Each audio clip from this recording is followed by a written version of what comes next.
Dans cette nouvelle vidéo, je vais vous présenter une fonctionnalité très intéressante de BeetleDo qui consiste à ajouter une donnée personnalisée. Cette donnée personnalisée va nous permettre de répondre à des besoins plus spécifiques. Par exemple, si je veux travailler en équipe avec mon compte BeetleDo, je peux avoir besoin d'identifier qui prend en charge une action ou une autre. Autre exemple, si on utilise l'application comme un moyen de communication ou de contrôle, on peut par exemple ajouter une donnée qui nous indiquerait si on est en maîtrise de la tâche, par exemple par un espèce de feu tricolore, donc un choix entre un vert, un rouge, un orange, pour dire si oui ou non euh, la tâche est maîtrisée. Alors, je vais utiliser cet exemple pour le mettre en œuvre.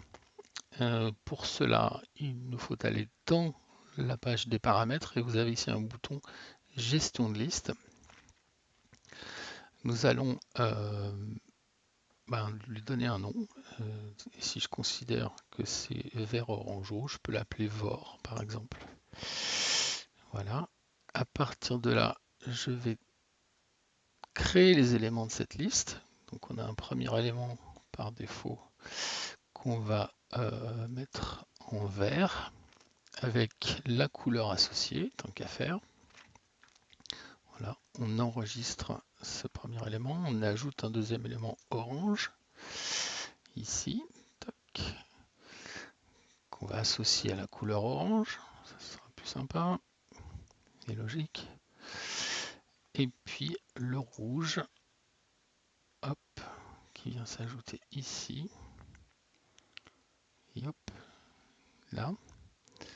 Et je valide l'enregistrement et j'ai bien modifié tous mes éléments. Quand je reviens dans mes listes, je vois apparaître un nouvel indicateur ici et qui concerne la donnée effectivement de ma liste de choix. Et comme elle n'est pas attribuée par défaut, elle est inconnue. À partir de là, on va retrouver le nom de la liste ici dans les éléments de modification et on va pouvoir affecter la valeur qu'on va voir apparaître ici.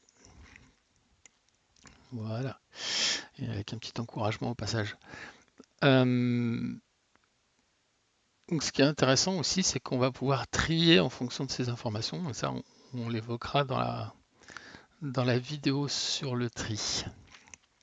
Voilà, donc c'est quelque chose de potentiellement très pratique euh, pour personnaliser l'application au-delà des, on va dire, standards minimaux qui sont proposés par l'application par défaut.